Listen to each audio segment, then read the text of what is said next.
नमस्कार। Toppers factory के e learning series में आप सभी का फिर से स्वागत है।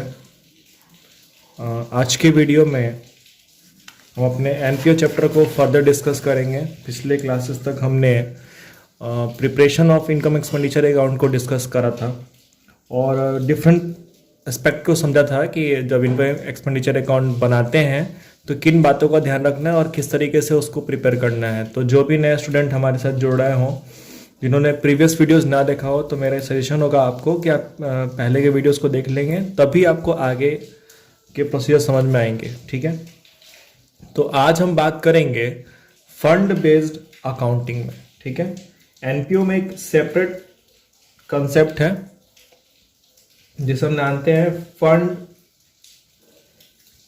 बेस्ड अकाउंटिंग के नाम से।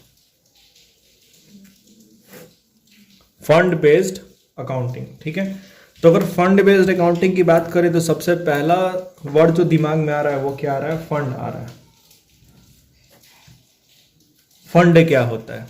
ठीक है, फंड को सिंपल सा हम बात करें तो अगर आप ध्यान दोगे, आप खुद अपने नॉर्मल लाइफ में देखो, आपको कोई पार्टी करनी है या पिकनिक पे जाना है, तुम लोग होता है ना कि फंड एक्यूमुलेट करते हैं कि यार पहले फंडिंग की जाए, कौन कितना पैसा देगा। ठीक है, तो this is exactly a fund. Is fund means what? Amount और मनी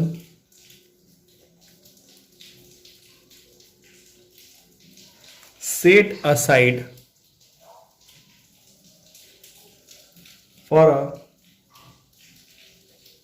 specific purpose. ओके, अगर किसी खास काम के लिए कोई पैसा अलग से रखा जाए तो वही क्या कहलाता है? फंड कहलाता है। एग्जाम्पल के तौर पे मैंने लिख दिया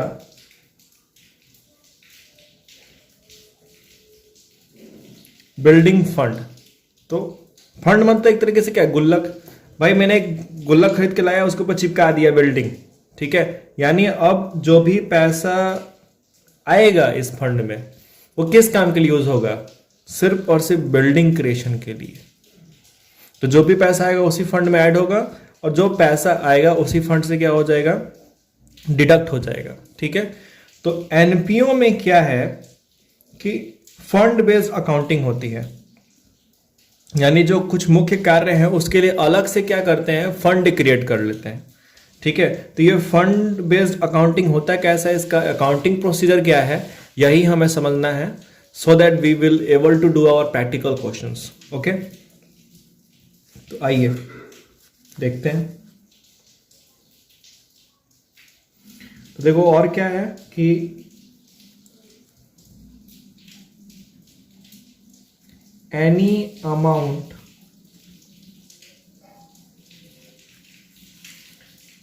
received as donation or income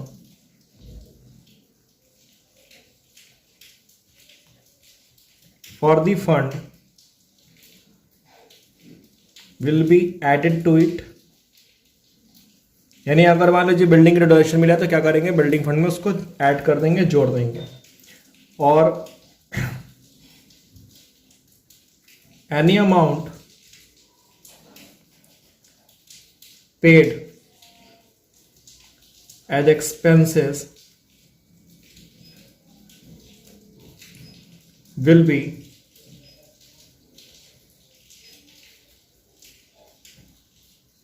deducted from the fund. और कोई भी अमाउंट अगर आप एज एक्सपेंस पे करेंगे तो उसको क्या करेंगे? फंड में से डिडक्ट कर देंगे। ठीक है, तो ये तो हम लोग समझ गए कि फंड क्या है और फंड बेस्ड अकाउंटिंग का इम्प्लीकेशंस क्या है। ठीक है, तो फर्दर मूव करते हैं प्रेजेंटेशन पार्ट में। ठीक है,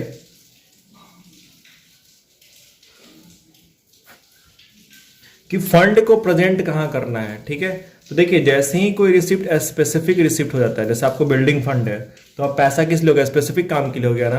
आप बिल्डिंग के लिए यूज कर सकते हो और किसी काम के लिए तो यूज नहीं कर सकते हो। तो इसके चलते क्या करना पड़ेगा कि अब वो प्रेजेंट कहाँ होगा? On the liability side of the balance sheet. तो किसी भी स्पेसिफिक फंड को, I am again repeating it, किसी भी स्पेसिफिक फंड को हम कहाँ प्रेजेंट करेंगे? तो बैलेंस शीट के लायबिलिटी साइड। ठीक है, आइए एग्जाम्पल से समझते हैं। तो मान लीजिए मैंने ले लिया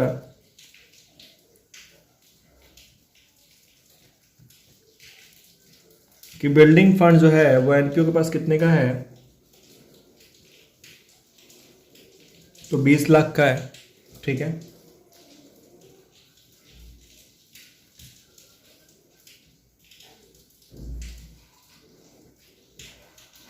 डोनेशन फॉर बिल्डिंग फंड मिल गया हमें 5 लाख का। ठीक है, और एक्सपेंसेस इंकर्ड अभी तक हुए हैं 18 लाख के। तो हम इसको कैसे प्रेजेंट करेंगे बैलेंस शीट में। ठीक है, तो एक स्पेसिमेन बैलेंस शीट आपको बना के मैं दिखाता हूं।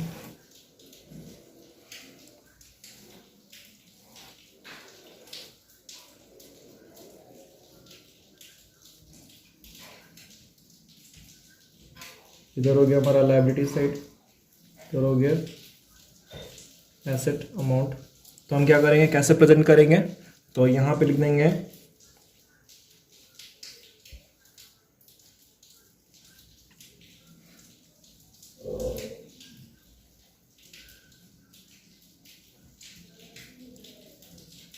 बिल्डिंग फंड कितना, 20 लाख। ठीक है, और क्या किया, तो जो डोनेशन मिला था उस डोनेशन में क्या कर देंगे, ऐड कर देंगे। तो ऐड कर देंगे डोनेशन, कितने डोनेशन मिला था, 5 लाख का। ठीक है, डोनेशन को ऐड कर दिया और लेस कर दिया एक्सपेंसेस इंकर्ड। तो एक्सपेंसेस इंकर्ड हो गए कितने के, 18 लाख के। ठीक है, तो 20 और 5 कितना हो गया, 25 लाख, और 25 लाख में से गया 18 लाख, तो बच गए कितने, 7 लाख। 7 लाख का अमाउंट हम क्या करेंगे, बाहर शो कर देंगे। ठीक है, तो प्रेजेंटेशन बहुत ही सिंपल है, लेकिन इसमें क्या है, डिफरेंट केसेस आते हैं, तो केस वाइज हम डिस्कस करेंगे। ये एक सिंपल केस था जिसमें हमने एक फंड लिया, उसे रिलेवेंट एक्सपेंस लिए, और जो भी इनकम या डोनेशन रिसीव हुआ उसको लिया। तो इस तरीके से इसको क्या करना है, प्रेजेंट करना है। okay. अब डिस्कस करते हैं कि अगर मान लो कोई ऐसा सिचुएशन हो जाए जहां पे फंड से ज्यादा एक्सपेंसेस इंकर्ड हो जाए, तो वहां पे आप कैसे प्रेजेंटेशन करेंगे, अकाउंटिंग प्रेजेंटेशन क्या होगा उसको समझ लेते हैं। आइए एग्जांपल देखते हैं। ठीक है, मान लो आपको दिया है match fund. Match fund given है 5 लाख का, डोनेशन रिसीव हुआ है, donation receive for match fund 2 lakh, और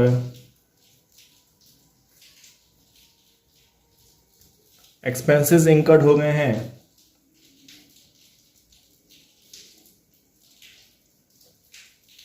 7,80,000 के। ठीक है, तो कैसे प्रेजेंट करेंगे, आइए देखते हैं कि अगर एक्सपेंस ही ज़्यादा हो जाए तो आप कैसे प्रेजेंटेशन करोगे। ठीक है, तो पहले तो बैलेंस शीट में दिखाना है। ठीक है, बैलेंस शीट का प्रोफॉर्मा हम लोग खींचेंगे।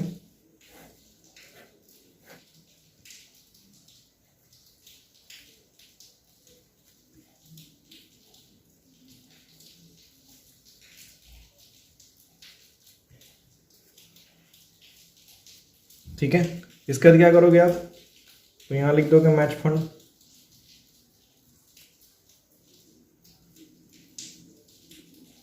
₹5 लाख, ऐड किए क्या, डोनेशन, डोनेशन ऐड कर दिए 2 लाख, और लेस करेंगे क्या, एक्सपेंसेस। तो एक्सपेंसेस कितने हैं, 7,80,000 के। आप खुद देखो कि टोटल पैसा कितना बन रहा है, 5 + 2 7 लाख, और खर्च हो गया कितना, 7,80,000 का। तो भाई एक सिंपल सा बात है कि क्या फंड से ज्यादा खर्च होगा, नहीं, पॉसिबिलिटी से नहीं है। अगर फंड में 5 लाख पड़े हैं तो 5 ही लाख का इनकम मतलब फंड से खर्च हो सकता है, बाकी तो आपको एज एक्सपेंस के रूप में खर्च करना पड़ेगा। ठीक है, तो जितना अमाउंट फंड से सॉर्ट आउट हो जाए उतना एडजस्ट कर दो, ठीक है, 7 लाख रुपया फंड में अवेलेबल है, 7 लाख तक फंड से एडजस्ट कर देंगे, बाहर में कुछ नहीं जाएगा, कोई वैल्यू नहीं जाएगी। ठीक है, और जो एक्स्ट्रा बच गया ना नेगेटिव क्या है 80,000, 80,000 जो मेरे पास पड़ा हुआ है। ठीक है, ये क्या बन गया, अब तो फंड है नहीं, तो जब फंड नहीं तो ये क्या हो गया, नॉर्मल एक्सपेंस हो गया, और नॉर्मल एक्सपेंस हो गया तो इसको कहां प्रेजेंट करेंगे, इनकम एंड एक्सपेंडिचर अकाउंट के एक्सपेंडिचर साइड। ठीक है, देखिए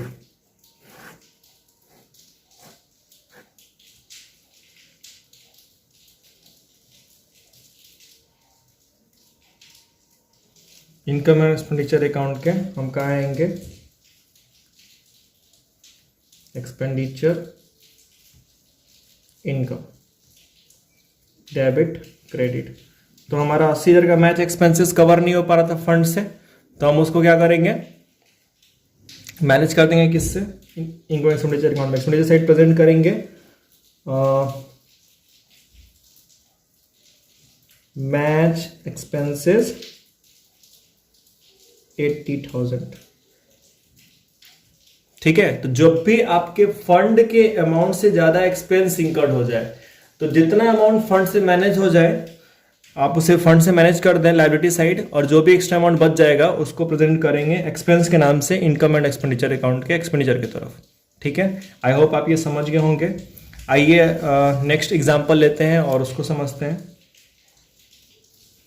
ठीक है, तो मैंने अगला एग्जांपल ले लिया है। इस एग्जांपल में मैंने ये लिया है कि प्राइस फंड को मान ले रहे हम लोग 5 लाख, और फिर आपको इंफॉर्मेशन दिया हुआ है प्राइस फंड इन्वेस्टमेंट कितने का, 5 लाख का। यानी कि जो फंड का पैसा आया, तो क्या किए, फंड के पैसे को ही कहीं एक्सटर्नल सिक्योरिटीज में या किसी और जगह बैंक में एफडी करा दिया, या क्या किया, इन्वेस्ट करा दिया। ठीक है, क्योंकि रखा हुआ पैसा किसी काम का नहीं होता है, आप भी जानते हैं। इसके बाद से हम ये मान के चल रहे हैं कि डोनेशन मिला है कितने का, 50,000 का, और interest on price fund investment है कितने का, 50,000 का। ठीक है, और टोटल एक्सपेंसेस इंकर्ड हुए हैं प्राइस फंड के कितने, 1 लाख के।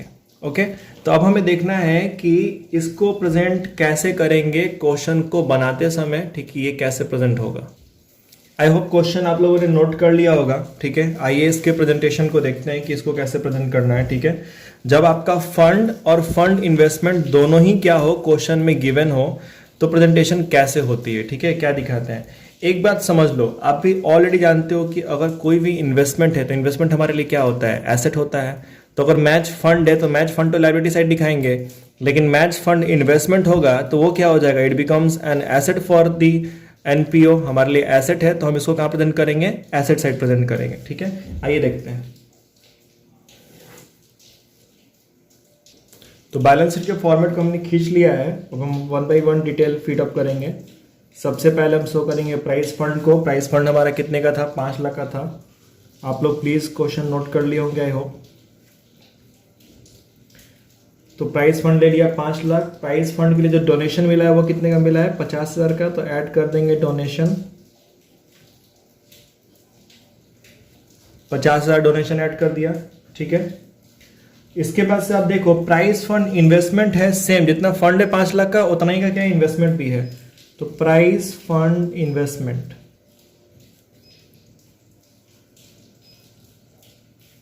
ठीक है, इसको कहां शो करेंगे, बाहर दिखाएंगे कितना, 5 लाख। इसके बाद अगर आप आगे इंफॉर्मेशन को रीड करो तो आपको दिया हुआ है interest on price fund investment. देखिए इस चीज को, इसके ट्रीटमेंट को लेके स्टूडेंट बहुत कंफ्यूज होते हैं। Interest on price fund investment, उनको लगता है कि प्राइस फंड इन्वेस्टमेंट पे इंटरेस्ट जनरेट हुआ है तो प्राइस फंड इन्वेस्टमेंट में ही ऐड कर ले। लेकिन अगर आप बैकग्राउंड में जाओ तो बैकग्राउंड क्या कहता है कि फंड के पैसे को इन्वेस्ट किया गया था तभी ना इंटरेस्ट जनरेट हो रहा है, तो फिर वो इंटरेस्ट कहां सम अप होना चाहिए, फंड में, ना कि इन्वेस्टमेंट में। ठीक है, क्योंकि फंड के थ्रू ही वो इनकम जनरेट हो रहा है, और जो भी इनकम फंड के थ्रू जनरेट होता है वो फंड में ही ऐड होता है। इसलिए हम क्या करेंगे, यहां पे ऐड कर देंगे interest on price fund investment को। ठीक है, interest on price fund investment कितना हुआ है generate, interest on price fund investment 50,000 का जनरेट हुआ है। ठीक है, ओके। लास्ट जो इंफॉर्मेशन है वो गिवन है एक्सपेंसेस इंकर्ड कितने के हुए हैं, मतलब प्राइस एक्सपेंसेस या प्राइस डिस्ट्रीब्यूशन पे जो भी एक्सपेंसेस इंकर्ड हुए हैं वो टोटल अमाउंट दिया हुआ है क्वेश्चन में कितने का, 1 लाख का। तो वो एज अ डिडक्शन हम शो करेंगे, तो यहाँ पर लिखेंगे लेस एक्सपेंसेस इंकर्ड कितना, 1,00,000। ओके, तो 5,00,000, 50,000, 5,00,000, 50,000, 50,000 फिर 6,00,000 हो गया, 6,00,000 में से 1,00,000 गया, तो बाहर कितना गया अमाउंट, 5,00,000।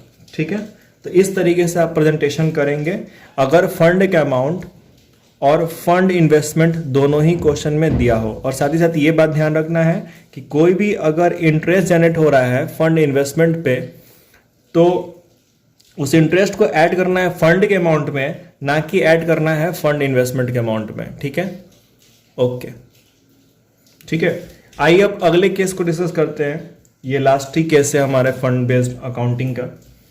मान लेते हैं कि क्वेश्चन आपको दे रहा है बिल्डिंग फंड 30,00,000 का, ठीक है, और बिल्डिंग अंडर कंस्ट्रक्शन जो है वो है आपका मान के चलो कि 18,00,000 रुपए खर्च हो गए अंडर कंस्ट्रक्शन। ठीक है, कंस्ट्रक्शन वर्क अभी काम में है, बिल्डिंग बन ही रहा है, पूरा बना नहीं है, और उस पर इंकर्ड हुए हैं कितने, 18,00,000 rupees. Okay, donation for building fund,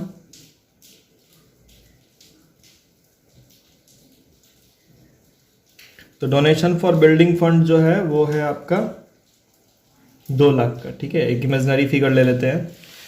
और कैपिटल फंड हमको दिया हुआ है, कैपिटल फंड है 40,00,000 का।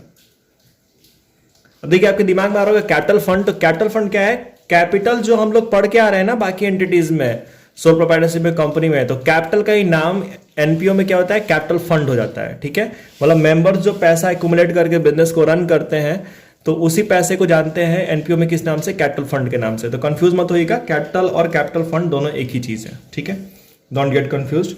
तो अब हम इसके प्रेजेंटेशन को देखेंगे कि अगर कोई कंस्ट्रक्शन वर्क है, ठीक है, तो इसका प्रेजेंटेशन कैसे होगा क्वेश्चन करते समय। आइए लेट्स सी। और आप लोग क्वेश्चन को नोट कर लेंगे। ठीक है, क्वेश्चंस को नोट करते चलिएगा ताकि आपको सॉल्यूशन समझने में ज्यादा आसानी हो। ओके ओके, तो फिर से मैंने आपके सामने बैलेंस शीट का फॉर्मेट खींच लिया है। आइए इस क्वेश्चन को डिस्कस करते हैं। हमने ये माना था कि बिल्डिंग फंड कितने का था, तो बिल्डिंग फंड था हमारा 30,00,000 का। ठीक है, और बिल्डिंग अंडर कंस्ट्रक्शन है कितने का, 18,00,000 का। डोनेशन जो है बिल्डिंग फंड के लिए 2,00,000 का रिसीव हुआ है, और कैपिटल फंड कितने का है, 40,00,000 का है। तो इस क्वेश्चन के प्रेजेंटेशन कैसे होगा, लेट्स सी, चेक करते हैं। ठीक है, हम क्या करेंगे, तो देखो आप यहां पे सबसे ऊपर लिख देना कैपिटल फंड। कैपिटल फंड कितना था, 40,00,000, इनर कॉलम में अंदर दिखाना है। ठीक है, और इसका से बिल्डिंग फंड आप नीचे लिख दो। बिल्डिंग फंड कितने का था, तो बिल्डिंग फंड था 30,00,000 का, अंदर के कॉलम में ही लिख देते हैं। ठीक है, बिल्डिंग अंडर कंस्ट्रक्शन, आप अपने मन से पूछो बिल्डिंग अंडर कंस्ट्रक्शन क्या है। Building under construction is the capital expenditure, और जब भी कोई कैपिटल एक्सपेंडिचर इंकर्ड होता है तो एसेट क्रिएट होता है। दैट मीन्स कि यार देखो, बिल्डिंग अगर बना रहे हो तो 5 तल्ला बिल्डिंग अगर तुम्हें बनाना है, ठीक है, तो भैया एक बात बताओ, अगर 2 तल्ला बिल्डिंग बन चुका है तो क्या 2 तल्ला बिल्डिंग तुम्हारे लिए एसेट नहीं है क्या? तुम क्या बोलोगे कि नहीं, जब 5 तल्ला पूरा कंप्लीट हो जाएगा तब एसेट मानेंगे, उसके पहले एसेट नहीं मानेंगे। ठीक है, तो आपने कैपिटल एक्सपेंडिचर इंकर्ड किया है तो आपके लिए एसेट तो क्रिएट हो चुका ना, तो जितने पोर्शन का एसेट क्रिएट हो चुका है उतने अमाउंट हम शो करेंगे। ठीक है, तो यहाँ पे हम लिख देंगे कि बिल्डिंग अंडर कंस्ट्रक्शन। ठीक है, कितने का बिल्डिंग अंडर कंस्ट्रक्शन है, तो 18,00,000 रुपया का अमाउंट इंकर्ड हो चुका है बिल्डिंग को बनाने में। अब हमारा अकाउंटिंग रूल ये कहता है कि जो भी कैपिटल एक्सपेंडिचर इंकर्ड हो चुका है और उससे कोई एसेट अगर क्रिएट हो रहा है, किसी भी स्पेसिफिक फंड से अगर एसेट क्रिएट हो रहा है, तो उतना अमाउंट आपको उस फंड में से डिडक्ट करके कैपिटल फंड में ऐड करना होता है। ठीक है, तो अब हम क्या करेंगे, यहां पे बिल्डिंग फंड में से जितना कंस्ट्रक्शन अमाउंट है 18,00,000, उतना अमाउंट क्या करेंगे, डिडक्ट कर देंगे। ठीक है, बिल्डिंग अंडर कंस्ट्रक्शन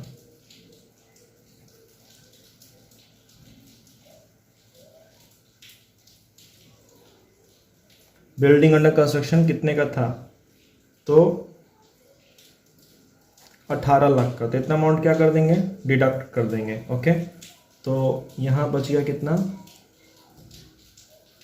12 लाख। ठीक है, और ये 18 लाख आपको क्या करना है, फंड में से निकाल के कहाँ जोड़ना है, कैपिटल फंड में।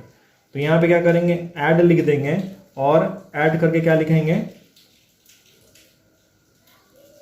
ट्रांसफर्ड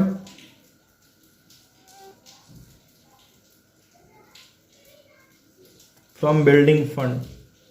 सॉरी, हो सकता है कि हैंड राइटिंग आपको यहाँ समझ में नहीं आया, बहुत ज़्यादा कॉम्प्लिकेटेड हो गया है क्योंकि स्पेस मैंने ठीक से नहीं लिया था, लेकिन फिर भी मैं बोल रहा हूँ, यहाँ पे लिखा है ट्रांसफर्ड फ्रॉम बिल्डिंग फंड। तो यहाँ पे आप 40 लाख में फिर क्या करेंगे, 18 लाख ऐड कर देंगे। ठीक है, तो इट्स बिकम्स योर 58 लैक्स। ठीक है, साथ ही साथ डोनेशन भी रिसीव हुआ था बिल्डिंग फंड के लिए, तो उसको भी जोड़ ही देते हैं। ठीक है, ऐड कर देंगे यहाँ पे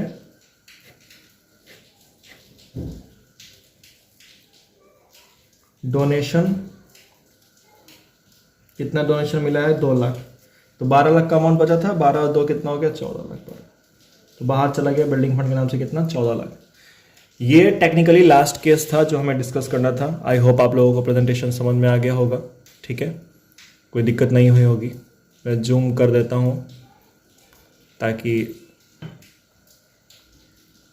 थोड़ा क्लियर आपको प्रेजेंटेशन समझ में आ जाए। ठीक है, इसके अलावा देखिए, जब आप क्वेश्चन करेंगे तो हो सकता है किसी क्वेश्चन में आपको जनरल फंड मिल जाए। तो भैया जनरल फंड में और कैपिटल फंड में कोई अंतर नहीं होता है। Capital fund, general fund, corpus fund, ये सब चीजें क्या है, एक ही चीज है एनपीओ में।